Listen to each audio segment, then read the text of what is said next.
Bonjour tout le monde, c'est mon atelier 973 et aujourd'hui je vais faire une vidéo de cuisine pour vous montrer comment réaliser le jus de coupoissou.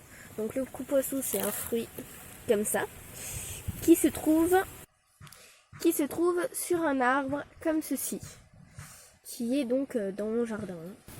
Voici comment il est sur l'arbre. Donc il est quand même accroché assez près de la branche. Désolée s'il y a un peu de vent.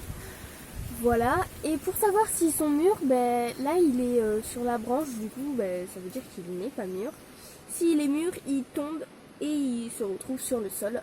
Comme j'ai récupéré l'autre. Il y en a plusieurs sur l'arbre. Il y en a un là-bas. Voilà. Il faut casser ce fruit. Et vous allez le voir, il a une coque très dure. Vous pouvez utiliser un marteau ou taper avec une pierre. Moi, je vais taper le coupoissou sur la pierre.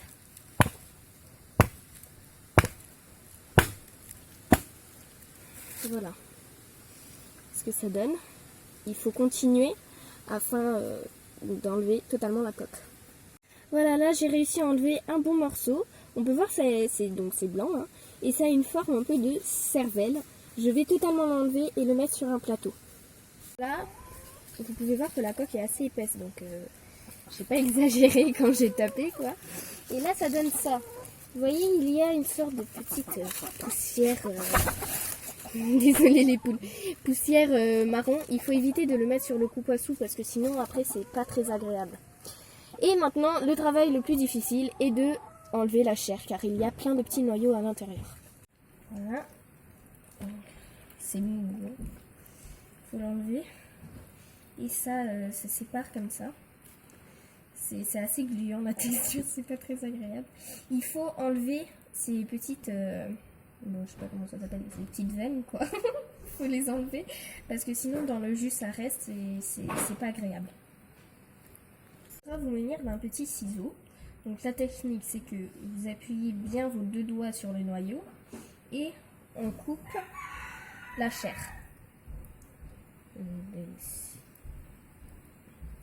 C'est la meilleure technique. Après il y en a plusieurs mais je pense que c'est la mieux. Voilà.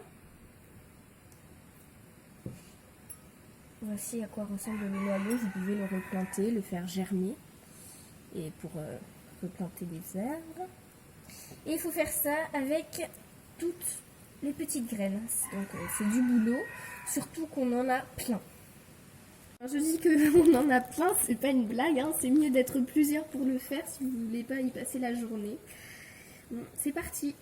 Voilà le rendu. Après, bon, au final, ça n'a pas duré très longtemps. Donc, ça donne ça pour une taille de coupoissou moyenne, quoi. Je vais mettre dans le blender la chair. Parce qu'il ne faut pas que ça reste un gros morceau comme ça. Voilà. Je vais mettre de l'eau. Parce que sinon, ça ne va jamais mixer. J'en mets légèrement plus que la chair. Hein.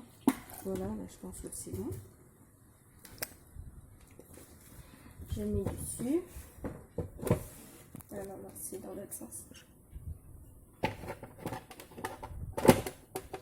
C'est un peu, je vais mettre du sucre pour qu'il s'intègre bien au jus. Et je vous montre le résultat. Voilà, pendant que j'ai mixé, j'ai rajouté un peu d'eau parce que j'en avais pas mis assez. Et au total, j'ai mis environ 4 cuillères à soupe de sucre. Mais après, c'est vous, plus ou moins, si vous aimez sucré. Bouteille de 2 litres. Pour que ce soit proportionné, il faut mettre 2 fois plus d'eau que du coupoissou. Donc faut mettre 1 tiers de coupoissou et 2 tiers d'eau.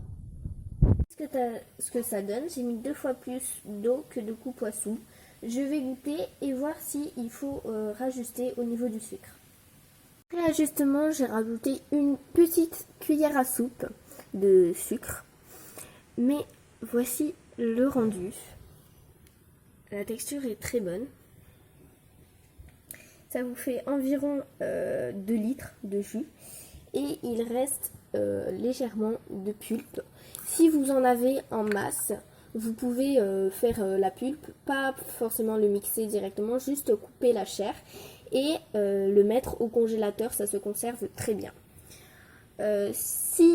Parce qu'il y a certaines personnes qui trouvent le jus de coupe-poissou comme ça un peu écœurant, vous pouvez rajouter un petit jus de citron, ça le fait vraiment bien. Si cette vidéo vous aura plu, n'hésitez pas à mettre un petit like et à vous abonner, ça fait toujours plaisir. Bye!